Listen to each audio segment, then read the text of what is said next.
جتنی برکتوں کے معجزات ہیں آپ اس کے ذریعے اپنی امت کو اللہ سے لینے کے ضابطے سکھانا چاہتے ہیں. ایسا اللہ سے لینے کے ضابطے یہ تو نہیں کبھی دیکھو یہ ساری برکتیں ہمارے ہونے تک ہیں، بس ہم چلے جائیں گے تو پھر یہ ساری برکتیں ختم ہو جائیں گی. نہیں، یہ بات منافقین نے تو کہی تھی. یہ بات منافقین نے کہی تھی آپ کی وفات پر، اور یہی بات کفار نے بھی کہی تھی آپ کی وفات پر کہ دیکھو جو ان کی مدد ہوتی تھی ان کے نبی کی وجہ سے وہ تو چلے گئے، اب تو ان کی مدد تو ہوگی. ہنس لے کیا پڑھیا تاریخ پڑھیا. منافقین اور کفار نے یہ بات کہی تھی کہ ان کی جو مدد ان کے نبی کی وجہ سے ہوا کرتی تھی وہ اب نہیں ہوگی. اور میں آپ کو بتاؤں کمزور ایمان والے جو مرتد ہوئے تھے اس موقع پر وہ بھی یہی سوچ کے مرتد ہوئے تھے کہ اب ہمارا کیا ہوگا، اب تو ان کی طاقت بڑی ہے، اب تو ان سے سمجھوتا کر لو، اس لیے کہ جو غیر مدد ہوا کرتی تھی نبی کے ذریعے سے وہ نبی تو چلے گئے. اور وہاں حکیم کون ہے؟ اللہ نے نسخہ دیا ہے نبی کو، کہیں گا ریحان جڑی بوٹی ہے، ایک بار درخت ہوتا ہے زمین سے ہوتا ہے، اللہ نے بتایا کھا لو، وہ استعمال کیا پیٹ کا درد فوراً ٹھیک ہو. پھر اللہ نے دوبارہ درد پیدا کیا کچھ عرصے کے بعد، خیال ہے وہ ریحان اللہ کا بتایا ہوا ہے. سنیے تو صحیح اب کتنا یقینی نسخہ ہوگا. درد شروع ہوا تو ریحان کا خیال آیا اور ریحان استعمال کیا، بہت کیا، لیکن پیٹ کا درد ٹھیک نہیں ہوا، بڑھتا گیا. اللہ سے کہا اے اللہ آپ نے تو بتایا تھا ریحان استعمال کرنے کو، پہلے تو ہمارے پاس آئے تھے اب کہ تم سیدھے ریحان کی طرف سے لے. سیدھی بات ہے. جن لوگوں کو اپنے اسباب کا تجربہ ہو جاتا ہے نا وہ تو سارے اعمال کی طرف پھینک کر کہتے ہیں کہ بھئی یہ راستہ اگر ہے تو یہ ہمارا تجربہ ہے، ہمارا تجربہ ہے. جی لوگ کہتے ہیں فلاں ڈاکٹر کے پاس جا کے علاج کراؤ، ہمارا تجربہ ہے، ہمیشہ اس کی دوا سے فائدہ ہوگا. اللہ تعالیٰ خود نسخہ بتا کر موسیٰ علیہ السلام کو آزما رہے ہیں کہ ہم دیکھنا چاہتے ہیں اگر اگلی مرتبہ درد ہوتا ہے تو ہم سے کہتے ہیں ریحان استعمال کرتے ہیں. اللہ تعالیٰ اسباب میں کامیاب کرتے اس لیے ہیں تاکہ اگلی ضرورت میں اگلی تکلیف میں یہ دیکھیں کہ یہ ہماری طرف آتا ہے یا ہمارے بتائے ہوئے سبب کی طرف چلا جاتی ہے. تو میں نے عرض کیا کہ حضور اکرم صلی اللہ علیہ وسلم اپنی امت کو وہ اعمال دے کر گئے ہیں جن کے ذریعے اللہ کی ذات سے براہ راست. اس لیے ہم نے عرض کیا تھا کہ بہت آسان ہے ایک مسلمان کے یہ جاننا کہ میرا یقین عمل پر ہے یا سبب پر ہے. وہ دیکھ لے کس چیز کو، جس چیز کو مقدم کرے گا اس پر یقین ہے، جس کو مؤخر کرے گا وہ غیر یقین ہے. اس کو بالکل تقدیم و تاخیر کا فرق ہے. بس ہم اسباب ترک کرنے کو نہیں کہتے، ہم کہتے ہیں اسباب کو مؤخر کر دو، اسباب کو مؤخر کر دو. بس اگر تم اسباب کو مؤخر کر دو گے اور عمل کو مقدم کر دو گے تو اللہ تعالیٰ یا تو سبب کو تابع کریں گے یا سبب کی طرف پہنچنے سے پہلے کام پورا کر دیں گے.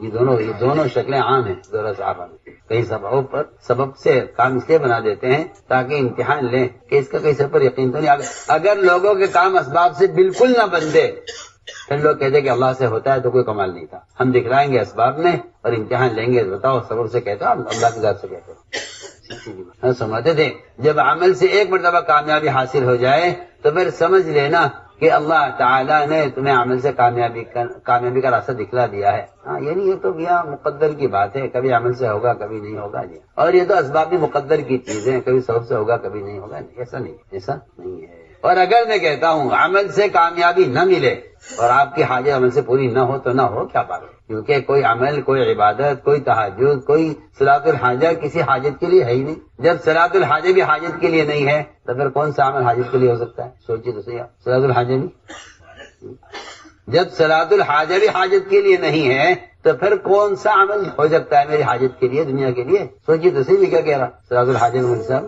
حاجت کے لیے نہیں. کیا عرض کرو، جو لوگ صلاۃ الحاجہ پڑھتے ہیں نا پوری نماز میں حاجت کو سوچتے رہتے پوری نماز میں. حالانکہ نماز میں حاجت کو سوچنا اللہ کے غیر کو سوچنا ہے، اور صلاۃ الحاجہ جو ہے وہ حاجت کے لیے نہیں ہے. صلاۃ الحاجہ حاجت کے لیے نہیں ہے. لوگوں کو غلطی ہوئی، بہت بڑی غلطی ہے کہ لوگ صلاۃ الحاجہ کو حاجت کی نماز کہتے ہیں. حاجت کی کوئی نماز نہیں. حاجت مخلوق ہے، نماز خالق کے لیے ہے. اتنا بڑا فرق ہے. حاجت کیا ہے مولوی صاحب؟ مخلوق ہے نا حاجت، اور نماز اس کے لیے ہے، حاجت کے لیے. پھر کیا مطلب اس کا کہ میں تو نماز حاجت کے لیے پڑھ رہا ہوں، حاجت کی نماز نہیں. نماز تو جنت کے لیے بھی نہیں ہے جہاں ساری خواہشات پوری ہونی ہے. تو اگر آپ کی دنیا کی ایک ضرورت کے لیے نماز کیسے ہو سکتی ہے؟ سوچیے تو صحیح، آپ خود ہی فیصلہ کریں. جہاں ساری خواہشات پورے طریقے سے ہمیشہ کے لیے پوری ہونی ہے وہاں کے لیے بھی نماز نہیں. سنیے تو صحیح. جب پوری ہمیشہ کی ہمیشہ ابدی زندگی خواہشات کو گزارنے کے لیے نماز نہیں ہے جنت کے لیے تو پھر ایک وقتی طور پر دنیا میں ایک حاجت کی پرانی کوئی نماز کیسے ہوتی؟ اس لیے حاجت کی نماز کوئی نماز نہیں ہے. صلاۃ الحاجہ کیوں کہتے ہیں؟ نماز تو اللہ کے قرب کے لیے ہے. نماز اللہ کے سن رہے سو رہے نماز اللہ کے قرب کے لیے ہے. تو تم 2 رکعت پڑھ کر اللہ کے قریب ہو جاؤ، پھر قریب ہو کر اپنی بات کہہ دو اللہ سے، تو قریب والوں کی بات سنی جائے۔ تو صلاۃ الحاجہ حاجت کے لیے نہیں ہے، قرب کے لیے۔ تو تم 2 رکعت پڑھ کر اللہ کے قریب ہو گئے تو پھر قریب ہو کر اللہ سے اپنی حاجت کہتے ہیں، ورنہ صلاۃ الحاجہ حاجت کے لیے نہیں ہے۔ تو سب سے بڑی بدنیتی ہے۔ آپ تو کہہ رہے میں نے نیت باندھ لی صلاۃ الحاجہ کی، اور یہ بدنیتی ہے۔ یہ کیا ہے؟ موصف فرماتے تھے کسی حاجت کے لیے عمل کرنا چاپلوسی ہے۔ حاجت کے لیے عمل سیدھی بات، کسی عمل کے لیے، کسی حاجت کے لیے عمل چاپلوسی ہے۔ کیوں کہ جب کوئی حاجت آئے گی تو آپ اللہ کے لیے متوجہ ہوں گے، اور جب حاجت پوری ہو جائے گی تو آپ اللہ کو چھوڑ دیں گے۔ نہیں، وہ تو کوئی پریشانی آتی ہے تو لوگ وظائف کی طرف، فرائض کی طرف، صدقات کی طرف، اعمال کی طرف، انہیں ان کی حاجت لے کر آ رہی ہے۔ انہیں عبادت کا شوق، انہیں اللہ کی ذات سے تعلق نہیں ہے، ان کو تو ان کی ضرورت نے مجبور کیا ہے۔ آپ کسی وزیر یا کسی عہدیدار کے پاس اچانک پہنچ جائیں اپنی حاجت لے کر، اور کبھی اس سے نہ ملیں، کبھی سلام نہ کریں، کبھی خیر خیریت نہ پوچھیں۔ آپ نے پڑوسی کے پاس سے کبھی نہ ملیں اور کوئی حاجت پیش آ جائے تو پہنچ جاویں، تو آپ کو خود شرم آتی ہے کہ بھائی مناسب نہیں ہے اچانک چلے جانا، پہلے ان سے کچھ تھوڑا بہت تعلق قائم کرو تب ضرورت تو کہیں گے، ورنہ کتنا برا مانے گا یہ کہ آج تک تو میرے سے ملے نہیں، آج ان کی حاجت پیش آئی تو میرے پاس آ گئے۔ یہ تو مخلوق سے ملتے ہوئے شرماتا ہے، مخلوق سے ملتے ہوئے شرماتا ہے۔ جی ہاں، کہ اب آج ضرورت پیش آ گئی ہے تو ملنے جا رہے ہیں ان سے، نہیں بھائی ایسے نہیں جائیں گے، پہلے 2-4 مرتبہ ملاقات کر لو، جی ہاں، اس کے بعد بات کہیں گے۔ یہ تو جب معاملہ مخلوق کے ساتھ یہ ہے تو خالق کے ساتھ کیا ہونا چاہیے؟ اس لیے فرمایا کہ اگر عمل پر کامیابی وہ دے دیں تو ان کا احسان ہے، ورنہ میرا عمل میری ضرورت کے لیے نہیں ہے، کیونکہ عبادت اللہ کا حق ہے۔ عبادت اللہ کا حق ہے۔ اگر وہ سارے کے سارے عابدوں کو جہنم میں ڈال دے، اس کو پورا کلی اختیار ہے، کلی اختیار ہے اللہ تعالیٰ، کوئی نہیں کہے گا اللہ نے ظلم کیا ہے، نہیں، نعوذ باللہ۔ اگر وہ سارے عابدوں کو، سب عمل کرنے والوں کو جہنم میں ڈال دیں، اس کو کلی اختیار ہے، اللہ کو اس کا کلی اختیار ہے، پورا اختیار ہے۔ کوئی یہ نہیں کہہ سکتا کہ اللہ نے ایسا کیوں کیا۔ ہاں، وہ وعدہ خلاف نہیں ہے، یہ ان کا فضل ہے، ان کا وعدہ پورا کرنا ان کا فضل ہے، ان کے ذمہ واجب نہیں ہے کہ اللہ کے ذمہ لازم ہے کہ اللہ ہمیں جنت میں داخل کرے، ان کا فضل ہے۔ اس لیے انبیاء اور صحابہ کرام وہ کبھی اپنے عمل سے مطمئن نہیں ہوتے تھے کہ جی ہم نے عمل کر لیا، ہم کامیاب ہیں، عمل تو کر لیا ہے مگر اللہ کے فضل سے امید ہے، عمل سے امید نہیں ہے۔ عمل سے اگر اعلان ہو جائے تمام لوگ جہنم میں جائیں گے، ایک آدمی جنت میں جائے گا تو فرماتے ہیں مجھے اپنے بارے میں امید ہے، اور یہ اعلان ہو جائے کہ تمام لوگ جنت میں جائیں گے، ایک آدمی جہنم میں جائے گا، اور تو فرماتے ہیں مجھے اپنے بارے میں اندیشہ ہے، اپنے بارے میں اندیشہ ہے۔ تو میرے دوستوں، میں نے عرض کیا یہ ہے راستہ، اور یہ سمجھنا چاہیے کہ سبب اور عمل کا کیا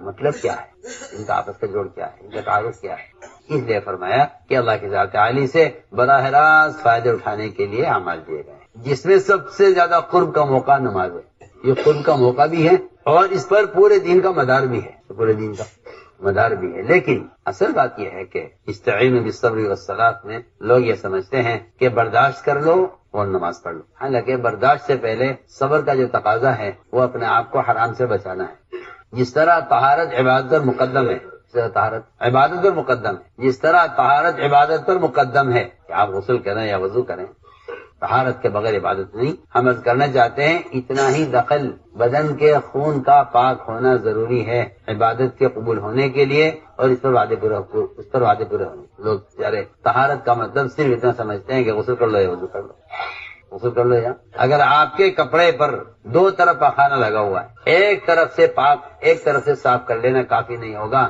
آپ کو دوسری طرف سے بھی پخانہ ہٹانا پڑے گا۔ ایک پاک کپڑے کا ایک ظاہر ہے، ایک باقی، ایک اوپر کا حصہ ہے، اندر لحاف ہے، کمبل ہے، دونوں طرف نجاست لگی ہوئی ہے۔ ایک طرف کی نجاست بالکل صاف ہو گئی ظاہر میں سمجھتا ہوں کہ غسل کرنا وضو کرنا آپ نے اپنے بدن کے ظاہر کو پاک کیا ہے۔ اگر آپ کے بدن میں جو خون دوڑ رہا ہے اگر وہ سود اور غبن کا ہے تو نماز ایسے ہی مردود ہوگی جیسے بغیر وضو کی نماز مردود ہے، سیدھی بات۔ جب حرام غذا سے دعا مردود ہو جائے، جو دعا عبادت کا مغز ہے، دعا عبادت کا خلاصہ ہے نا، جب دعا مردود ہے حرام غذا سے تو عبادت کیسے مقبول ہو جائے گی؟ اس لیے حکم نے دیا ہے کہ اگر اعمال صالحہ چاہتے ہو تو غذا کو سب سے پہلے پاکیزہ کرو، غذا کو سب سے پہلے۔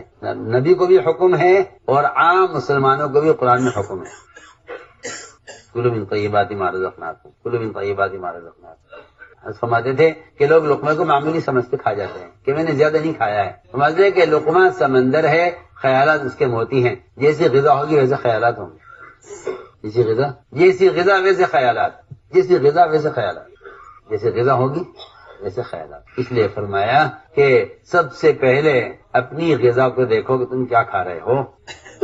اس لیے کسی غسل اور وضو سے آدمی کا ظاہر پاک ہو سکتا ہے، خون پاک نہیں ہو سکتا. اس خون کو پاک کرنے کے لیے سب سے پہلے غذا دیکھنی پڑے گی. آپ کیا کھا رہے ہیں، کہاں سے کھا رہے ہیں. ابو بکر صدیق رضی اللہ عنہ کا پہلا خطبہ یہ تھا کہ اپنے غلاموں، ملازمین اور اپنے نوکروں کی کمائی پر غور کیا کرو، پوچھا کرو کہاں سے کما کے لائے. اس لیے میرے دوستوں سب سے پہلے طہارت کا حکم یہ ہے، طہارت کا حکم یہ ہے کہ آپ پہلے اپنی غذا کو پاک کریں. غذا پاک ہوگی تو یہ اندر کی پاکی ہے، اور غسل اور وضو ظاہری پاکی ہے. استعینوا لو اللہ سے مدد بالصبر والصلاۃ. پہلے صبر پھر نماز. صبر کسے کہتے ہیں؟ صبر کہتے ہیں حرام سے بچنے کو. صبر کہتے ہیں حرام سے بچنے کو، اس کا نام صبر ہے. لوگ سمجھتے ہیں برداشت کرنے کا نام صبر ہے. صبر کہتے ہیں حالات میں حکم پر جمنا. حالات میں حکم پر جمنا صبر ہے. حالات میں حکم پر جمنا صبر ہے. لوگ صبر کرتے ہیں اس زمانے میں، ایسا نہیں کہ صبر نہیں کرتے، مگر صبر کرتے ہیں گناہوں کے ساتھ. اور یہ بات یاد رکھیں سب کہ جو حالات گناہوں کی وجہ سے آئیں گے وہ صبر کرنے سے نہیں بدلیں گے.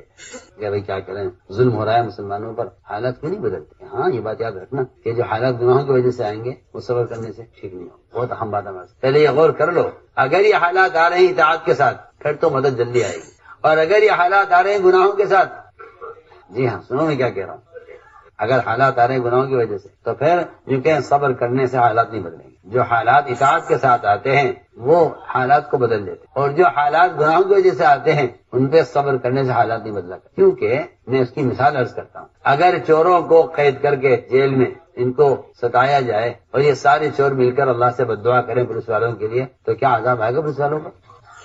سارے چور مل کر قوت نازلہ پڑھیں. ہاں شتت شملہم مبزز معہم اور غالباً کلمتین زلزل اقدامہم کل حدہم. کیا پڑھ رہے ہیں؟ سوال اس کا نہیں ہے کہ آپ مظلوم ہیں، سوال اس کا ہے کہ آپ اپنے اللہ کے درمیان ظالم ہیں یا مظلوم ہیں. سوال بعد میں آئے گا کہ آپ اپنے مخلوق کے درمیان مظلوم ہیں یا ظالم ہیں. سوال یہ پہلے ہی آئے گا کہ آپ اللہ کے مقابلے میں ظالم ہیں یا مظلوم ہیں. یہ ہے اصل بات.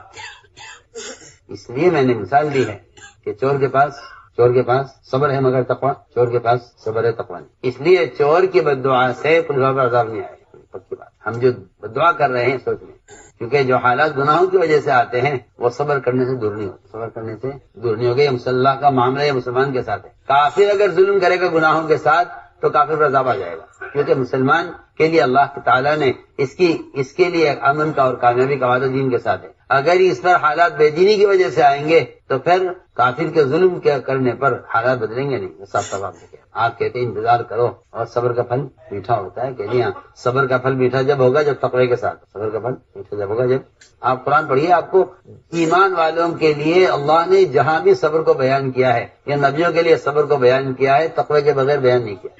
اس لیے صبر کا گناہ کا کوئی جوڑ نہیں ہے. صبر کا جوڑ تقوی کے ساتھ ہے، گناہ کے ساتھ نہیں. پڑھیے آپ قرآن. انہ من یتق ویصبر وان تصبروا وتتقوا یا الذین آمنوا اصبروا وصابروا ورابطوا واتقوا اللہ. پورا قرآن پڑھیے، جہاں صبر ملے گا وہاں آگے پیچھے تقوی ملے گا. سارا قصہ عیسیٰ علیہ السلام کا صبر و تقوی پر ختم ہوا ہے. جی ہاں، یہاں گناہ سے بچے زلیخا کی کوشش میں، وہاں بھائیوں کی زیادتی پر صبر کر لیا. جی ہاں، اللہ نے اس پر کامیاب کیا ہے. تو میرے دوستو عزیزو، یوں ہے بات کہ صبر مقدم ہے عبادت پر، طہارت مقدم ہے نماز پر. لوگ صبر کرتے ہیں مگر گناہوں کے ساتھ. یہ گناہوں کے ساتھ صبر کرنا چوروں کا صبر کرنا ہے. وما ظلمناہم ولکن کانوا هم الظالمین. ہمیں ظلم کیا ان پر، انہوں نے ہمارے احکام توڑ کر ظلم کیا ہے. یا تو جو حالات گناہوں کی وجہ سے آتے ہیں وہ صبر کرنے سے ٹھیک نہیں ہوتے. آپ کرتے رہیں انتظار، کیا کرتے رہیں، ہمارا معاملہ ابھی ہے ہی نہیں. تو میرے دوستو عزیزو، میں نے عرض کیا کہ یہ ہے راستہ اللہ کی ذات سے فائدہ اٹھانے. استعینوا بالصبر والصلاۃ. اس لیے کہتے ہیں کہ عمل کی طرف دعوت دو سبب کے مقابلے میں، کیونکہ یقین کو منتقل کرنا ہے سبب سے عمل کی طرف. سبب سے عمل کی طرف. تو جو آدمی جتنی قوت سے عمل پیش کرے گا، جو کہیں کہ اس دعوت سے اس کا خود اپنا یقین عمل پر آئے گا، خود یقین عمل پر آئے گا. اس لیے ہمارے یہاں جو دعوت ہے وہ دعوت اپنے عمل کو یقینی بنانے کے لیے ہے. اپنے عمل کو یقینی بنانے کے لیے ہے. اور ہر مسلمان کے اپنے دین کی پختگی اور اپنے دین کا حسن اور اپنے مذہب پر استقامت، وہ قرآن نے اس کو دعوت کے ساتھ لازم کیا ہے.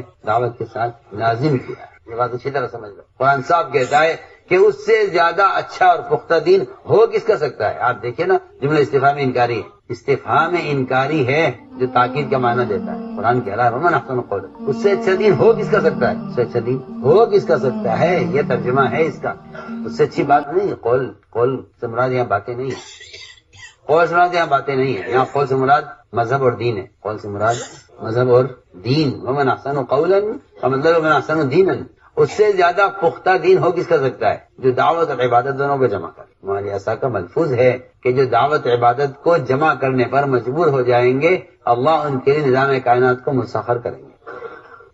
ادھر یوشع بن نون دشمن کے مقابلے پر، ادھر سورج غروب ہو رہا ہے، ادھر عصر کی نماز ہے، عصر پڑھتے ہیں دشمن کا خطرہ ہے، دشمن سے لڑتے ہیں تو عصر کا خطرہ ہے، کہ اللہ ہم تیرے کام میں لگے ہوئے ہیں، اس سورج کو یہاں روک دے، جب تک ہم نماز سے فارغ نہیں ہو جائیں گے سورج غروب نہیں ہوگا۔ اللہم احبسھا، اس کو یہاں روک دے۔ نظام کائنات کے مسخر ہونے کے لیے دعوت شرط ہے، دعوت شرط ہے جی۔ ان تنصروا اللہ ینصرکم، اور یہ بات میری آپ کان کھول کے سن لیجئے، کسی ذریعے سے دین کی بات کا پہنچانا دعوت نہیں ہے، دعوت کا فریضہ ادا نہیں ہوگا اگر آپ خود دعوت دینے نہ گئے۔ بعض لوگوں کا خیال ہے کہ بھئی اخبار رسائل بھی تو ایک ذریعہ ہے، اور آپ صلی اللہ علیہ وسلم نے خطوط بھیجے ہیں، کل ایک صاحب پرچہ دے کے گئے، مجھے پتہ نہیں کون تھے، میں نے تلاش بھی کرایا ملے نہیں، وہ لکھ کے دے گئے مجھے کہ کیوں آپ صلی اللہ علیہ وسلم کو جو خطوط گئے ہیں، اچھا تمہیں اتنی بھی عقل نہیں سر، تمہیں اتنی بھی خبر نہیں ہے کہ وہ خط کون لے کر گیا ہے، اور تمہیں اتنا بھی پتہ نہیں ہے کہ صرف بادشاہوں کو خط لکھا ہے، ورنہ ایک آدمی ایسا ثابت کر دو کہ جو آپ کے پاس آیا اور آپ نے اسے خود دعوت نہ دی ہو۔ اور آپ وسلم کا فرمانا ہے یہ کہ میں اس راستے میں نکلوں دعوت اللہ کے لیے اور قتل کیا جاؤں، پھر زندہ کیا جاؤں، پھر قتل کیا جاؤں، پھر زندہ کیا جاؤں، پھر قتل کیا جاؤں، بار بار آپ فرما رہے کیوں؟ آپ کے دماغ میں شیطان نے یہ بٹھا دیا ہے کہ یہ موبائل اور یہ گندے آلات اور ذرائع یہ بھی ذریعہ ہیں دین کی بات کے پھیلانے کا۔ کیا حرج ہے اس کے اندر؟ آپ کو پتہ ہی نہیں ہے کہ دعوت وہ فریضہ ہے نماز کی طرح جو خود ادا کیے بغیر ادا نہیں ہوگا، آپ کو پتہ ہی نہیں۔ آپ کو تو رواج چھایا ہوا ہے نا، کیا معاشرہ، کیا عبادات، کیا معاملات، کیا ضروریات، کیا دعوت، ہر چیز پر آپ کا رواج چھایا ہوا ہے، اور آپ رواج کے غلام بن کر رواج کی تائید کرتے ہیں سنت کے مقابلے۔ مجھے حیرت ہوتی ہے رواج کی۔ جی ہاں، ہماری آسان کا ملفوظ چھپا ہوا ہے، دھیان سے پڑھا کرو۔ فرماتے ہیں کہ قلم کی حیثیت دعوت کے میدان میں، قلم کی حیثیت تیمم کی ہے۔ دعوت کے میدان میں آپ خود فیصلہ کیجیے، اگر پانی موجود ہے تو تیمم ہو جائے گا، تیمم کر لیا آپ نے، تیمم کر لیا آپ نے، نماز ادا کرنے سے پہلے پانی حاصل ہو گیا، تیمم باقی رہے گا؟ چھپا ہوا کہ دعوت کے میدان میں قلم کی حیثیت تیمم کی ہے۔ وہاں قلم استعمال ہوا ہے جہاں اس کی ضرورت تھی، کیونکہ بادشاہوں کا مزاج یہ تھا کہ اگر کوئی وقت ان کے پاس آتا ہے کہیں سے تو وہ بھیجنے والوں کی طرف سے خط لے کر آئے تاکہ وہ سمجھے کہ فلاں نے بھیجا ہے۔ بس میں سمجھتا ہوں، میں سنانا چاہتا ہوں لوگوں کو جن کے دماغ میں یہ بیٹھا ہوا ہے اس زمانے میں کہ پھرنا ضروری نہیں ہے، کسی ذریعے سے پیغام پہنچا کر بھی دعوت پہنچائی جا سکتی ہے۔ میں انہیں سمجھانا چاہتا ہوں۔ وہ مجھے کل حوالہ دے رہے تھے کہ حضور صلی اللہ علیہ وسلم نے خطوط بھیجے ہیں، آپ کہتے ہیں اخبار رسائل سے دین نہیں پھیلتا۔ آپ کو اتنی بات کی آپ کو خبر نہیں ہے کہ وہ اس خط کو جماعت لے کر گئی تھی، خط کو جماعت لے کر گئی تھی۔ شجاع بن وہب اس جماعت میں تھے، عبداللہ بن عمر اس جماعت میں تھے، حضرت حذیفہ کے بھائی اس جماعت میں تھے۔ اتمام حجت خط سے نہیں ہوا ہے، اتمام حجت جماعت کے جانے سے ہوا ہے۔ تو صحابہ نے آپ سے عرض کیا، اللہ ان بادشاہوں کا مزاج یہ ہے کہ اگر کوئی ان کے پاس جاتا ہے تو وہ پوچھتے ہیں کہاں سے آئے ہو، کیا صبح اتوار بارس کے تمہیں اللہ کے رسول نے بھیجا ہے۔ اسی ضرورت کی وجہ سے آپ نے مہر بنوائی، اسی ضرورت کے لیے آپ نے مہر بنوائی تاکہ ان کو پتہ چلے کہ محمد رسول اللہ کی طرف سے خط ہے۔ بے شک آپ نے خط بھیجے اور صرف بادشاہوں کو بھیجے، کیوں؟ تاکہ ثبوت ہو کہ ہماری طرف سے آدمی آ رہا ہے۔ اگر آپ حضرت عمر یا کسی کو آپ صلی اللہ علیہ وسلم صرف یہ بات بتلانے کے لیے کہ جو شہادت نے گواہی دے گا جنت میں جائے گا سیدھا، آپ نے اس بات کا یقین کرانے کے لیے اپنے جوتے لے کر بھیجا نا، اب وہ رہے گا جوتے لے کے جاؤ جو تمہیں ملے، شاید نے گواہی دے اس کو جنت کی بشارت سنا، صرف اس لیے تاکہ میری بات کا یقین کر لیں کہ ہم نے بھیجا ہے۔ اس سے زیادہ حیثیت نہیں ہے اس خط کی کہ یہ خط آج ہماری طرف سے آ رہا ہے آپ کے پاس۔ جی ہاں، بڑھیا چند خطوط ہیں آپ کے جو آپ نے بادشاہوں کو اور بڑے لوگوں کو بھیجے ہیں، وہ اس لیے تاکہ یہ بات ثابت ہو کہ آج ہماری طرف سے آ رہا ہے، بس وہ بادشاہوں کا طریقہ ہے۔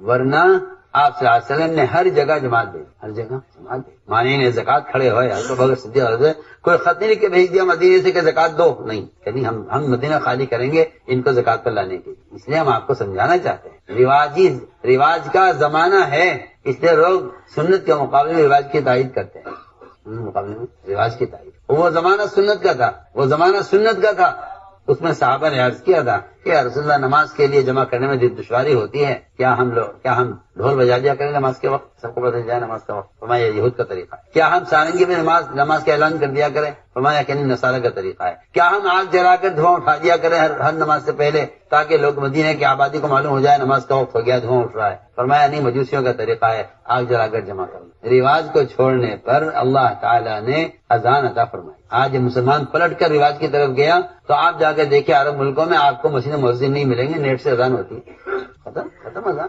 آپ کے دماغ میں بیٹھ گیا نا، شیطان نے آپ کے دماغ میں یہ بٹھایا ہوا ہے نا کہ یہ آلات اور ذرائع بھی دعوت کا ذریعہ ہے۔ اس کا نتیجہ یہ ہے کہ ان آلات نے دعوت تامہ سے مسلمان کو محروم کر دیا ہے۔ آپ کے دماغ میں بیٹھ گیا نا کہ آپ اس کی مخالفت نہ کریں، اور آپ اس سے اتفاق کر کے اذان سے بھی محروم ہو چکے ہیں۔ بھیا جا کے دیکھیں ملکوں کا ہے، میں تو اپنے آپ سے دیکھ کر آیا، اذان کی آواز آئی مسجد میں، میں نے کہا مؤذن کہاں ہے؟ کہہ رہے آپ کو پتا نہیں کہ بات سے آئے ہو کیا؟ میں نے کہا بھائی یہاں کوئی مؤذن نہیں ہوتا، یہاں آپ کا مؤذن رکھو، اس کی تنخواہ دو، پیسہ خرچ کرنے کا عیاشی پہ خرچ کریں گے، لیکن مؤذن کے لیے پیسہ نہیں ہے خرچ کرنے کو، کیونکہ اذان کی اہمیت نہیں ہے، تو نیٹ سے اذان ساری مسجد میں پہنچ جاتی ہے۔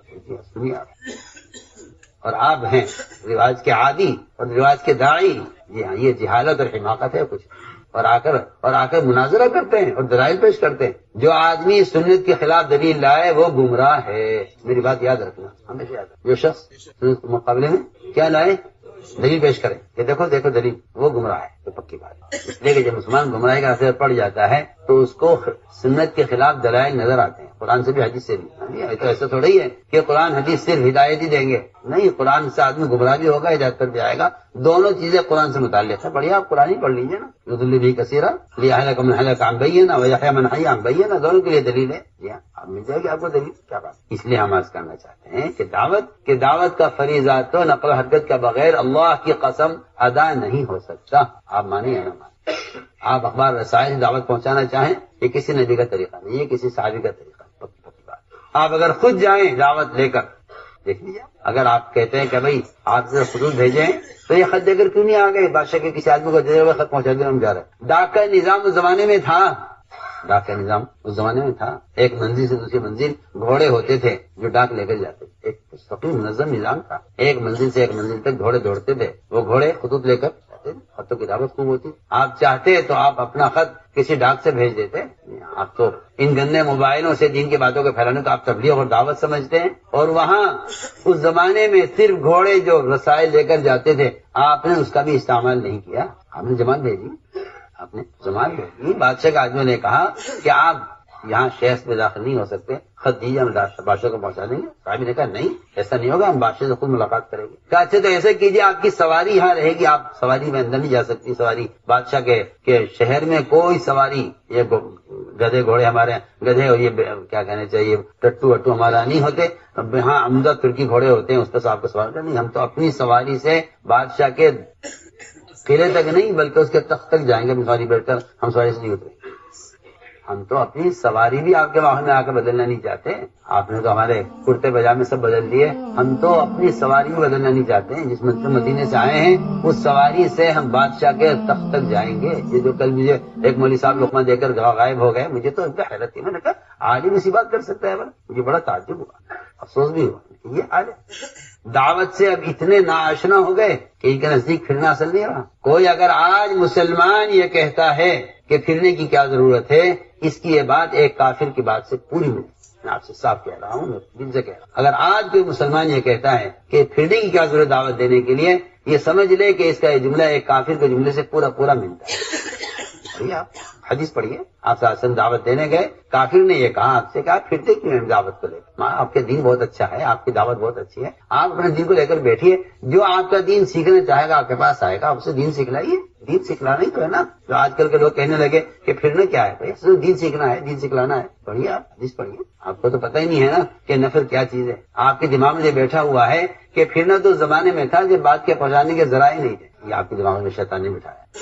آپ سے بہت کام کی بات کرتا ہوں، آج کے طرح مسلمان پھرنے کی ضرورت ہے، اور روایت کس نے کہی تھی آپ سے؟ کافر نے کہی تھی، بالکل روایت کے اندر صاف اس نے الفاظ استعمال کیے کہ آپ دین کی دعوت کو لے کے پھرتے کیوں؟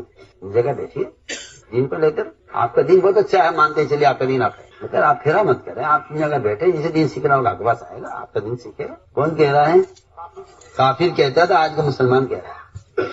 اور پر عام مسلمان ہی پڑھے لکھے مسلمان کہہ رہے ہیں. صحابی اللہ اکبر وہ آپ کا دعوت لے کر پہنچے, اپنی سواری پر جائیں گے, چلو چلو باقی جگہ جی کو مانتے نہیں, اپنی سواری کا آنے دو کیا بات ہے کہ اس راستے کا مجاہدہ بادشاہ کے دل کو مرعوب کیے ہوئے ہے. بات اصل یہ صاحب صاحب سے کہہ رہا ہوں کہ ذرائع میں وہ تاثیر نہیں ہے, کیونکہ ذرائع میں مجاہدہ نہیں ہے, مجاہدہ آپ کے بدن کے استعمال میں ہے. جتنا اللہ کے یہاں آپ کا مجاہدہ پہنچے گا, اللہ کی طرف سے باطل کے دل میں رعب پیدا کیا جائے گا. یہ ہے دعوت کی سنت, اور یہ نبیوں کی مدد کا اصل بنیادی سبب یہی ہے. بادشاہ کا بھی آنے دو, اپنی سواری پہ آنے دو. قلعے کے دروازے پر پہنچ کر کہا چلیے اتریے, یہاں دیکھیے قلعہ آ گیا. کہ نہیں, ہم تو اپنی سواری پر اندر جائیں. آپ کو تو پتہ ہی نہیں ہے نا, آپ تو صرف درسی کتابیں پڑھ کر یہ سمجھتے ہیں کہ ہمیں سب کچھ معلوم ہے. آپ نے کبھی دعوت کو پڑھا ہی نہیں ہے, سمجھا ہی نہیں ہے کبھی. مجھے حیرت ہے لوگوں پر. وہاں پہنچے تو قالین کی قالین بچھے ہوئے, اور اس کے ٹٹو کے پیر پھنسے اس میں. وہ علی بن عامر رضی اللہ تعالیٰ عنہ وہ قالین کو پھاڑتے چلے گئے. سارے وزراء بیٹھے ہوئے ہیں, تب تک بادشاہ بیٹھا ہوا ہے. ہمت ہے کسی کو کوئی روک دے, کوئی بول دے. جو مدینے سے چل کر آ رہا ہے, اس راستے کی تکلیفیں برداشت کر کے, اس کے اس عمل سے بھی کسی کے اندر روکنے کی ہمت نہیں. وہاں لے جا کر سونے کے تاروں سے بنے ہوئے تکیے رکھے ہوئے تھے, خوبصورت قیمتی. جب رٹو بھاگنے لگا تو اس تکیے کے اندر نیزے سوراخ کی آر پار اس میں رسی باندھی. تکیہ بھاری تھا ابھی ٹٹو کی, اور بادشاہ سے بات کی کہ یا تو آپ نیچے اتریے, یہاں بیٹھ کے بات ہوگی, ایسے تھوڑی ہم آپ کو خط لکھ دیں اور آپ کو پیغام پہنچ جائے. جی سن لیجیے, سارے انکار کرنے والے سن, ایسے تھوڑی ہوگی بات. ہم آپ کے ساتھ بیٹھ کے بات کریں گے, یا تو آپ تب سے نیچے اتریے, یہاں بیٹھیے, یا ہمیں اجازت دیجیے, ہم اوپر آتے ہیں آپ کے پاس. میں اوپر بیٹھ گیا تو مجھے کوئی عزت نہیں ملے گی, آپ نیچے اتر گئے تو آپ کی کوئی ذلت نہیں. بادشاہ کا بات بالکل ٹھیک ہے, ان کو اوپر لاؤ میرے پاس. جن بادشاہوں کی اولاد تخت پر نہیں بیٹھ سکتی, ان کے ساتھ ایک دین کی دعوت کو لے کر جانے والا بادشاہ کے تخت پر بیٹھ کر بات کر رہا, کہہ رہا ہے کہ تمہارے تخت کے نیچے کی زمین ہم حاصل کر چکے ہیں, اگر تم واپس رہنا چاہتے ہو تو ہمارا دین اختیار کر لو, تمہاری بادشاہ تمہیں سلامت. اور اگر دین تمہیں مطلوب نہیں ہے تو ہمارے نبی ہمیں خبر کر چکے ہیں کہ تمہارے تخت کی زمین پر ہم قبضہ کر چکے ہیں. بادشاہ نے کہا بالکل ٹھیک کہہ رہے ہیں.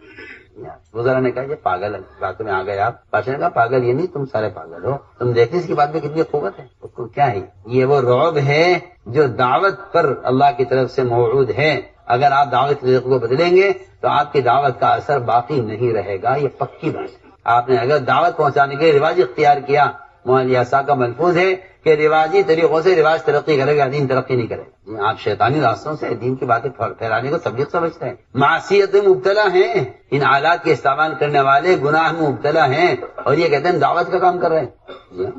موٹی سی بات. اگر آپ آلات کے ذریعے دین پھیلا رہے ہیں تو آپ معصیت میں مبتلا ہیں, اور لوگوں کو معصیت میں مبتلا کرنے کا ذریعہ بنے ہوئے ہیں. آپ سنیے, معمولی کام نہیں ہے. جس طرح نماز کے طریقہ متعین ہے, اس کے خلاف آپ کریں گے نماز مردود ہو جائے گی. میں صاف کہتا ہوں کہ دعوت کا طریقہ متعین ہے, آپ اس کو بدلیں گے تو آپ کی دعوت اللہ کی قبول نہیں ہوگی, اس کا کوئی نتیجہ نہیں نکلے گا. جس طرح عبادت کا بگڑنا دین کو بگاڑے گا, اس طرح دعوت کا بگڑنا بھی دین کو بگاڑے گا. اس طرح نماز عبادت میں ضابطہ ہے اللہ کا, اس طرح دعوت ہدایت پہ ضابطہ ہے اللہ. اس لیے نبی کا اتباع جس طرح عبادت میں لازم ہے, صلو کما رأیتمونی اصلی, اللہ کی قسم اسی طرح دعوت اللہ میں نبی کا طریقہ مطلوب ہے. اس سے ہٹ کر کوئی طریقہ نہیں, اس سے ہٹ کر کوئی طریقہ. یہ آپ کے دماغ کی اختراع ہے, اور یہ آپ کا اپنا ذاتی خیال ہے کہ یوں بھی ہو سکتا ہے, یوں بھی ہو سکتا ہے. آپ کہیں نماز کا طریقہ بدل کے دکھلائیے کہ نماز کا طریقہ بدلیے. آپ جو کہتے ہیں کہ دعوت کا کوئی طریقہ متعین نہیں, پہلے آپ یہ کہیے نماز کا کوئی طریقہ متعین نہیں. کہیے آپ, جب آپ نبی کی نماز کو نہیں بدل سکتے تو نبی کے طریقے دعوت کو بھی نہیں بدل سکتے. زمانہ بدلے بدلا کرے, زمانہ بدلے تو بدلا کرے, سیدھی سیدھی بات. تو آپ کا یہ کہنا کہ جی کسی بھی ذریعے سے پیغام پہنچانا بھی دعوت ہے, نہیں, کسی بھی طریقے سے نماز پڑھنا عبادت سے نہیں ہو سکتا. تو آپ کا خط لے کر گئے ہیں شجاع بن وہب, کہا لوگوں نے بادشاہ ہم پہنچا دیں گے, ہم کو ملاقات کریں گے. انہوں نے لے جا کر بادشاہ کو خط دیا کہ کہاں سے آئے ہو, کہ یہ صرف سے. کتنا خط بھیجا ہے کہ محمد صلی اللہ علیہ وسلم نے ہم آپ کو دعوت دینے کے لیے آئے. اس نے خط پڑھا, پھاڑ دیا, خط پھٹا, اور یہاں سے شجاع بن وہب واپس ہو. بادشاہ نے تلاش کرایا ان کو, یہ نہیں ملے, نکل چکے تھے بادشاہ کے حدود سے. انہیں یقین تھا ہم خود آ کر دعوت دے چکے ہیں, اب اگر یہ نہیں قبول کرے گا تو اب اللہ کا عذاب آئے گا. وہاں سے نکل گئے, وہ سیدھے مدینے پہنچے. جا کر کہ اللہ میں نے آپ کو خط پہنچا دیا تھا. اس نے خط پھاڑ دیا. آپ نے فرمایا اس نے خط نہیں پھاڑا, اس نے اپنا ملک پھاڑ دیا.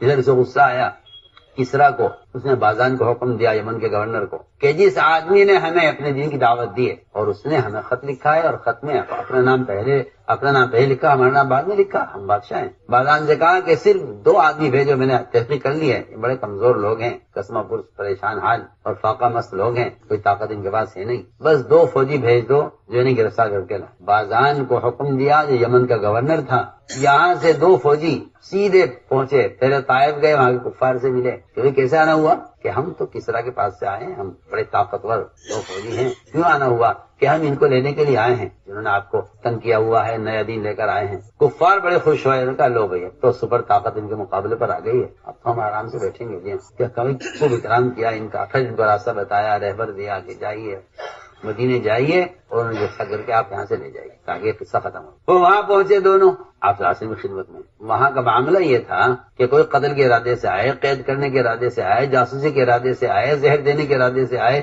کوئی بھی برا ارادہ لے کر آئے، آپ کا کیا ارادہ ان کے ساتھ ہے؟ سوال اس کا ہے، سوال اس کا نہیں ہے کیا چاہتے ہیں، سوال یہ آپ کیا چاہتے ہیں؟ جی ہاں، ان آنے والوں کی تبدیلی جی ہاں آپ کے ارادے پر ہے۔ آپ نے فرمایا کہ دیکھو یہ 2 آدمی آئے ہیں، ان کو آرام کراؤ، ان کا اکرام کرو، ان کو رات کو ٹھہراؤ، صبح ہمارے سامنے پیش کر۔ ظاہر بات ہے کہ 2 فوجی کسرا کی طرف سے آپ چاہتے انہیں قتل کرا دیتے، سارے دونوں کو قتل کر دیا، لیکن نہیں، سوال اس کا ہے کہ یہ 2 آدمی آئے ہیں، ان 2 آدمیوں کے ذریعے سے جہاں سے بھیجے گئے ہیں اس قوم کو دعوت دینے کے لیے ان کو استعمال کرنا ہے۔ وہاں یہ نہیں ہے کہ کام کون کرے گا کون نہیں کرے گا، وہاں فوجی جو قید کے ارادے سے آئے ہیں آپ کو لے جانے کے لیے، ان کو داعی بنا کر بھیجنا ہے واپس، یعنی کہ خط ایک دن کے ساتھ ہی بھیج دو، چلو خط بھیج دو۔ آپ نے ان دونوں کو رات کو آرام کروایا، صبح کام آسانی پیش کر گیا، دونوں کانپ رہے تھے ڈر سے، خوف سے۔ فوجی کیا بات ہے، کیوں گھبرا رہے، کیسے آنا؟ کہ جی وہ ہمارا جو بادشاہ ہے کسرا، اس نے آپ کو طلب کیا ہے۔ آپ نے فرمایا کہ جس نے مجھے طلب کیا ہے، رات میرے آقا اللہ نے تمہارے آقا کسرا کو اسی رات میں قتل کر دیا۔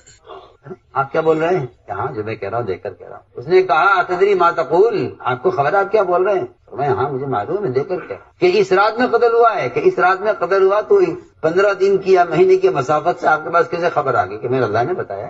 اس میں ایک آدمی تھا بڑا سمجھدار، نے کہا یہ اس طرح بول رہے ہیں، یہ کوئی بات ہے حقیقت اس کے۔ اس نے فوراً تاریخ اور وقت لکھ لیا کہ یہ رات ہے، یہ تاریخ ہے اور یہ یوں کہہ رہے ہیں۔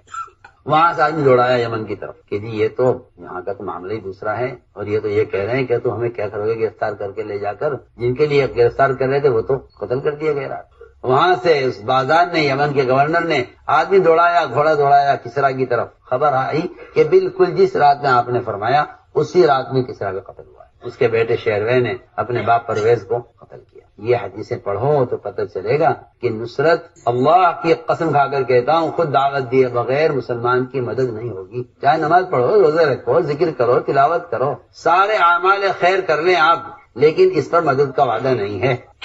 آپ کو تعجب ہوگا میری بات پر، حقیقت یہی مالیاسا کا ملفوظ ہے کہ دین، پورے دین پر چلنے والا آدمی دین کا مددگار نہیں ہے، پورے دین پر چلنے والا بھی دین کا مددگار نہیں ہے۔ دین کا مددگار وہ شخص ہے جو دوسروں کو دین کی دعوت دے رہا ہے۔ قرآن پڑھیے نا آپ، ملفوظ تو بعد میں دیکھیں، پہلے قرآن پڑھو، شرط لگائی اللہ نے ان تنصر اللہ ینصرکم، اگر تم اس کے دین کے مددگار ہو۔ کسی کہتے ہیں مددگار؟ فرمایا حدیث میں مدد کرو ظالم کی، مظلوم کی بھی۔ صحابہ نے عرض کیا اللہ ظالم کی مدد کیسے کریں؟ فرمایا کہ اس کو ظلم سے روکے، اس کی مدد۔ کسی آدمی کو گناہ سے روکنے کی کوشش کرنا، یہ اس کی مدد کرنا ہے۔ اور یہ بات پکی ہے کہ دوسروں کو دین پر لانا یہ دین کی مدد کرنا ہے، خود دین پر چلنا دین کی مدد نہیں ہے، وہ تو آپ کا اپنا فریضہ ہے، آپ ادا کر رہے ہیں۔ اللہ نے صاف فرمایا قرآن میں، تمہارے دین پر جمنے کا سبب اور تمہاری مدد کا جو ذریعہ ہے وہ دوسروں کو دین پر آمادہ کرنا ہے۔ یہی وجہ تھی کہ عبداللہ بن حذافہ رضی اللہ تعالیٰ عنہ کو پوری کوشش کر لی روم کے بادشاہ نے نصرانی بنانے کی، آدھا ملک پیش کر دیا، آدھا ملک، آدھی رعایا آپ کی، آدھا زمین آپ کی، آدھا خزانہ آپ کا، آپ نصرانی ہو جائیے۔ فرمایا میں کیسے دین چھوڑ دوں؟ چیزوں سے اس زمانے میں مسلمان کتنی معمولی چیزوں کے لیے دین تبدیل کر رہا ہے، صبح شام کے ارتداد کے قصے کیوں ہیں؟ صرف وجہ یہی ہے کہ آپ کہتے ہیں کہ دین کی دعوت پھیلانے کے لیے پھرنا ضروری نہیں ہے، دین کی دعوت کے لیے آلات ذرائع، اخبار رسائل یہ ذریعہ ذریعہ ہیں، کیا ضرورت ہے آپ کو پھرنے کی جب یہ ذریعہ موجود ہے؟ اور ہم یہ عرض کر رہے ہیں کہ نہیں، اگر آپ خود نہیں دعوت دیں گے تو آپ کے اندر وہ قوت ہی نہیں باقی رہے گی کہ آپ باطل کا مقابلہ کر سکیں۔ سیدھی سیدھی مسلمان کے پاس ساری دنیا کی مادی طاقتوں سے زیادہ اگر باقی کے مقابلے میں کوئی چیز ہے اپنے دین کے دفاع کے لیے تو وہ صرف دعوت ہے۔ قرآن پڑھیے نا، قرآن جس آپ نے کبھی آنکھ کھول کے پڑھا نہیں، آپ کو تو اعتراض کرنا آتا ہے صرف، میں نے قرآن پڑھیے آپ کو پتہ چلے گا دعوت اللہ سے بڑھ کر مسلمان کے پاس کوئی دفاعی طاقت نہیں ہے، کوئی دفاعی. آپ اگر غور کریں قرآن حدیث پر تو آپ کو پتہ چلے گا. کیونکہ آپ نے ایک صحابی کو بھیجا دعوت دینے کے لیے، اس نے جا کر اللہ کا تعارف کرایا. انہوں نے کہا اللہ کہے پیتل کا ہے، تانبے کا ہے، لوہے کا ہے، کس چیز کا ہے؟ واپس آیا میں نے تو سو کہا تھا، مگر وہ پوچھ رہا ہے اللہ کیا ہوتا ہے. آج میں کہتا ہوں آپ سے، اگر آپ یہ کہتے وہ تو کافر کے لیے تھا. یہ حالت آج کے مسلمان کی ہے کہ وہ رب کو نہیں جانتا. آپ کہاں سو رہے؟ جو حال زمانے کے کفر کی تھی وہ حال زمانے کے مسلمان کی ہے. اور آپ کا کہنا یہ ہے کہ نہیں وہ تو کافروں کے لیے تھا. آپ دیکھیے اس زمانے میں اسلام میں کتنا کفر ہے، کتنا ارتداد ہے، آپ غور تو کیجیے.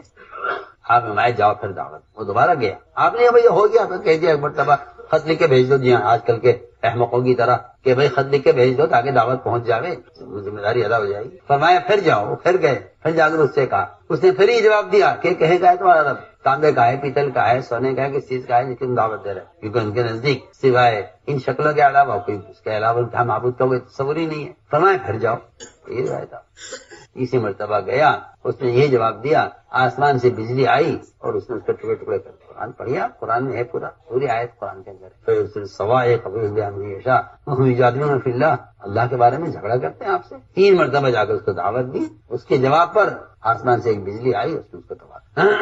ہم اس لیے عرض کرنا چاہتے ہیں کہ جس طرح بدن کو استعمال کیے بغیر نماز ادا نہیں ہو سکتی، اللہ کی قسم بدن کو استعمال کیے بغیر دعوت کا فریضہ ادا نہیں ہو سکتا. آپ جتنے چاہے قلم چلا لو، جتنی چاہے کتابیں چھاپ لو، جتنی چاہے پمفلیٹ چھاپ کے تقسیم کرا دو، میرے نزدیک کوئی دعوت نہیں. یہ کوئی دعوت آپ ذہن میں رکھیے. ہم جو کہہ رہے ہیں دل سے اللہ کا شکر ہے، سمجھ کر کہہ رہے ہیں. اتمام حجت نہیں ہوتا کسی تحریر سے، کیونکہ تحریر تذکیر کا سبب نہیں ہے. تذکیر کی ذمہ داری مومن پر ہے. ذکر فإن الذکریٰ تنفع المؤمنین، نبی کو حکم ہے آپ خود یاد دلائیے. نفع اس میں ہے، نفع تذکیر میں ہے، نفع تذکیر میں ہے، نفع تذکیر میں ہے، نفع تذکیر میں. تذکیر کا مطلب یہ کہ آپ خود یاد دلائیے. پڑھیے آپ قرآن. اس لیے میرے دوستوں عزیزوں، یہ ہے نقل حرکت، اور یہ اللہ کے امر کی وجہ سے ہے. ہم لوگ صاف طرح سے کرتے ہیں.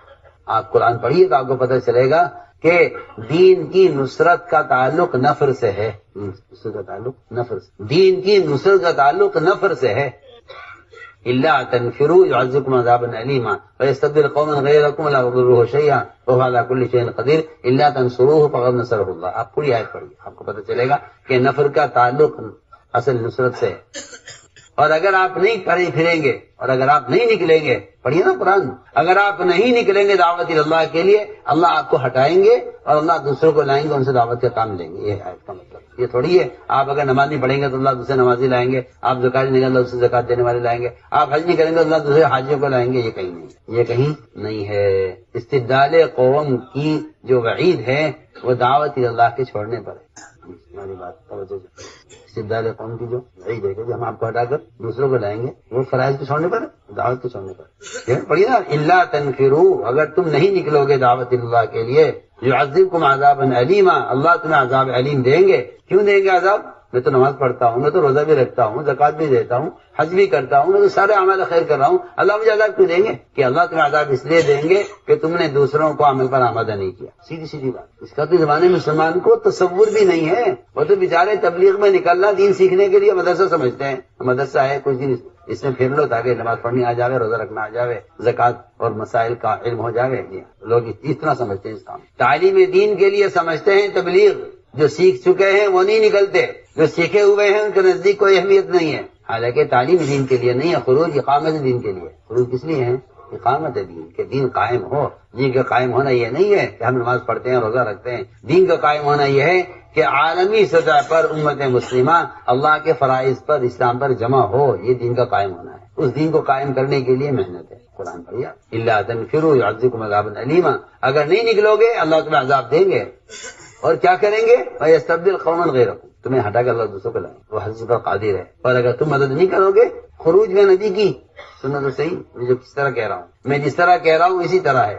اگر تم خروج کے ساتھ نبی کی نصرت نہیں کرو گے تو اللہ تعالیٰ تو ان کا مددگار ہے. وہ تو تمہاری سعادت ہے کہ تم دین کے قائم کرنے میں نبی کے ساتھ کی مدد میں ذریعہ بن جاؤ، ورنہ اللہ تعالیٰ کو تمہاری ضرورت نہیں ہے، اللہ تمہیں ہٹائیں گے دوسروں کو لائیں گے۔ بڑھیا قرآن، اس لیے میرے دوست عزیزو یہ بات قرآن حدیث میں کھول کر بیان کر دی گئی ہے کہ اللہ کے راستے میں امت تک دین کا پیغام خود نہ پہنچانے پر عذاب کی وعیدیں ہیں۔ سمجھ رہے؟ دین کا پیغام امت تک، میں جس طرح میں کہہ رہا ہوں، جیسے الفاظ پہ غور کرنا پڑے گا، اللہ کے بندوں تک بذات خود دین کے نہ پہنچانے پر عذاب کی وعیدیں ہیں، قرآن میں بھی ہیں اور حدیث میں بے شمار ہیں، جہاں قتال کا کوئی ذکر نہیں ہے، قتال کا کوئی ذکر نہیں، بلکہ اگر کوئی یہ کہتا ہے کہ وہ تو کافروں کے لیے دعوت تھی، تو میں آپ سے کہتا ہوں ایسی حدیثیں موجود ہیں جس میں صرف حکم مسلمانوں کو دعوت دینے کا، صرف بنی اسرائیل اسلام سے کہا کہ ان کو جمع کرو بیت المقدس اور 5 باتیں نہیں پہنچاؤ۔ آپ کو خیال یہ ہے کہ دعوت غیروں کے لیے ہے؟ نہیں، آپ پڑھیے قرآن اور آپ دیکھیے صحابہ کرام کا عمل۔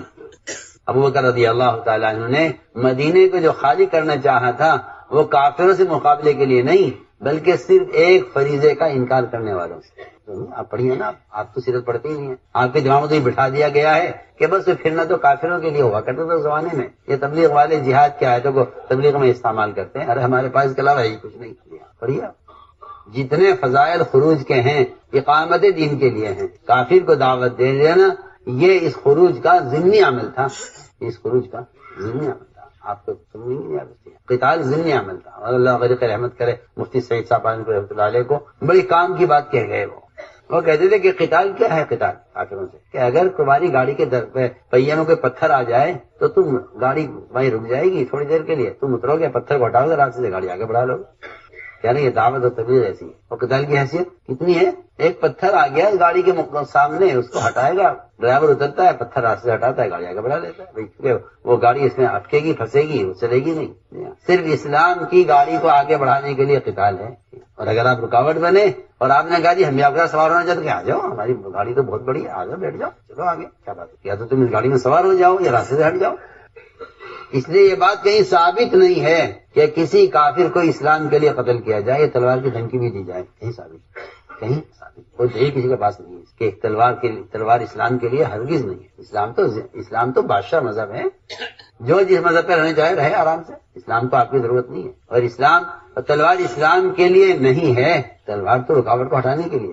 اور کہتا ہے نہیں جی میں تو اپنے مذہب پہ رہوں گا، تو آپ اسے قتل کر ہی نہیں سکتے کسی قیمت پر، لیکن ثابت کہ جی ہے تو اسلام لے آؤ ورنہ تلوار ہے، غلط ہے کہنا، جو اسلام لے آؤ ورنہ تلوار ہے، یہ صحیح ثابت ہی نہیں ہے۔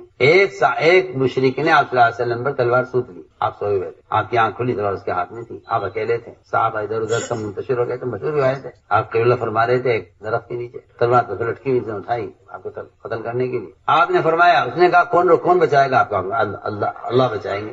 تلوار اس کے ہاتھ سے گری، آپ نے اٹھائی، آپ نے تو یہ کہا اسلام لے آؤ ورنہ تلوار ہے، نہ آپ نے یہ کہا بھائی آپ نے میرا قتل کے ارادے کیا ہے میں آپ کو قتل کر دوں گا۔ آپ نے اس سے بہت نرمی سے پوچھا کہ تمہیں اسلام کے مذہب میں رغبت ہے؟ لگا نہیں، میں جواب ہو اپنے دین پر، آپ چھوڑ دیتے ہیں۔ میں کہا جی آپ تو بڑے احسان کرنے والے ہیں، میں اس احسان کے بدلے میں آپ سے کہتا ہوں کہ آپ کے دین میں رکاوٹ نہیں بنوں گا اور رکاوٹ بننے والوں کی مدد نہیں کروں گا۔ فرمایا جاؤ رہو اپنے دین پر، کیا بات ہے۔ جو قرآن میں ہے لا اکراہ فی الدین، دین میں زبردستی نہیں ہے۔ کافروں کے لیے تھی آیت، اس زمانے کا مسلمان سمجھتا ہے ہمارے آیت ہمارے لیے ہے، اگر ایک سے دوسری مرتبہ نماز کو کہہ دو تو کہتا ہے جی دین میں زبردستی نہیں، آپ نے مجھے نماز کی دعوت دے دی، بس ہو گیا، آپ کی ذمہ داری پوری ہو گئی۔ حالانکہ یہ آیت مسلمان سے متعلق کہیں سے کہیں تک بھی نہیں ہے، اور اس کافروں سے متعلق آیت کو مسلمانوں نے کس سے جوڑ لیا؟ اپنے آپ سے جوڑ لیا۔ جب کہا بھائی نماز کو آ جاؤ، ایک دفعہ کہا، دوبارہ کہا، میاں دیکھو قرآن میں لا اکراہ فی الدین، دین میں زبردستی نہیں ہے، آپ نے مجھے دعوت دے دی نماز کی، بس دے دی جائیے۔ کیا یہ آیت اس سے متعلق ہے؟ نہیں، بالکل بھی۔ یہ آیت قرآن کی آپ سے متعلق ہی نہیں ہے، یہ تو کافر سے متعلق ہے کہ کسی کافر کو دین میں اسلام پر کے لیے مجبور مت کرنا۔ لا اکراہ فی الدین قد تبین الرشد من الغی، کہ کفر اور اسلام ظاہر ہو چکا ہے۔ اب آپ کسی سے مت کہیے کہ اسلام لاؤ، کیا وہ تو ظاہر ہے، جس کا دل چاہے اسلام لائے، جس کا دل چاہے دین پر رہے۔ تو کیا سمجھا مسلمان کہ جی لا اکراہ فی الدین، کوئی دین میں زبردستی نہیں ہے، آپ نے دعوت دے دی، بس آپ کی ذمہ داری پوری ہو گئی۔ اگر کوئی دعوت دینے والے کو یہ کہہ دے کہ آپ اپنا فکر کریں تو اللہ کے نزدیک یہ سب سے بڑا گناہ ہے۔ سمجھ کیا کہہ رہے؟ تمام گناہوں میں اللہ کے نزدیک سب سے بڑا گناہ یہ ہے کہ آپ کو کوئی نماز کے لیے کہے اور آپ یہ کہتے ہیں اپنا فکر کریں۔ عبداللہ بن مسعود فرماتے ہیں رضی اللہ تعالیٰ، عجیب اس آیت کے ذیل میں کہ جب کہا جاتا ہے لوگوں سے بھائی اللہ سے ڈرو، نماز پڑھ لو، تو وہ کہتا ہے بھائی آپ اپنا فکر کیجیے نا، آپ کو ہمارے کیا فکر ہے؟ اتنا کہہ دینا اللہ کے نزدیک سب سے بڑا گناہ ہے۔ عبداللہ مسعود کا قول ہے کہ اگر کوئی آدمی دعوت دینے والے کو یہ کہہ دے کہ کہ آپ اپنا فکر کرو تو اللہ کے نزدیک تمام گناہوں میں سب سے بڑا گناہ ہے. اس لیے آپ بات ذہن میں رکھیے گا کہ دعوت کا چھوڑنا بھی گناہ ہے اور کسی کی دعوت دینے کو رد کرنا بھی گناہ ہے. قرآن پڑھیے آپ. وَإِذَا قِيلَ اتَّقِ اللَّهَ أَخَذَتِ الْعِزَّةُ بِالْإِثْمِ فَحَسْبُهُ جَهَنَّمَ وَلَبِئْسَ الْمِهَادُ. کہ جب کسی کہا جاتا ہے کہ اللہ سے ڈرو تو وہ تکبر میں آ کر آپ کی بات کا انکار کر دیتا ہے. اس کا ٹھکانہ جہنم ہے. سمجھے میری بات؟ تو لوگوں کی عادت ہو گئی ہے کہ جب انہیں خیر کی طرف لایا جاتا ہے تو وہ کہتے ہیں بھائی اپنا فکر کرو نا, آپ کو ہمارا کیا فکر ہو رہا ہے, آپ کو اپنا فکر کرو. اور حدیث میں نہیں ہے, اور قرآن میں یہ ہے کہ تکبر کی علامت ہے کہ آدمی حق بات کی اس کا آمادہ کیا جائے وہ انکار کر دے. اس لیے فرمایا عبداللہ بن مسعود رضی اللہ تعالیٰ عنہ نے کہ تمام گناہوں میں اللہ کے ہاں سب سے بڑا گناہ یہ ہے کہ آپ کسی آدمی کو نماز کی دعوت دیں اور وہ جواب میں کہہ دے کہ آپ اپنا فکر کریں. اللہ کے یہاں تمام گناہوں میں سب سے بڑا. اس لیے میرے دوست عزیزو یہ عزم کرو کہ ہمیں انشاءاللہ استقامت کے ساتھ اس کام کو اللہ کا امر سمجھ کر کرنا ہے.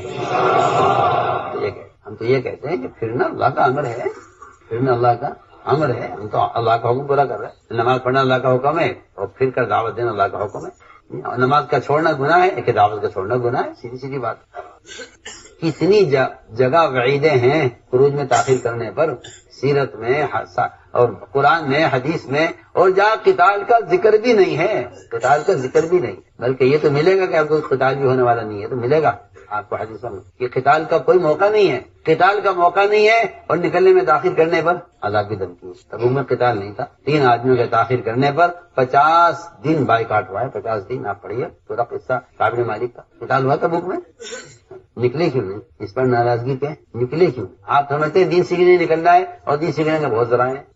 ہم یہ سیٹ کرنا چاہتے ہیں کہ دعوت اللہ کا امر ہے, اس فریضے کے ادا کرنے کا کے لیے نکلنا ضروری ہے. آپ کے نکلے بغیر جتنے بھی اسباب و ذرائع ہیں وہ سب خارجی ہیں, ان سے دعوت کا فریضہ ادا نہیں ہوگا. اگر آپ نے بیٹے سے کہتے ہیں بھائی تو نماز پڑھ لے میری طرف سے, رضا ادا نہیں ہوگا. اس لیے میرے دوست عزیزو اللہ کا حکم سمجھ کر کام کرو, اللہ کا حکم سمجھ کر کام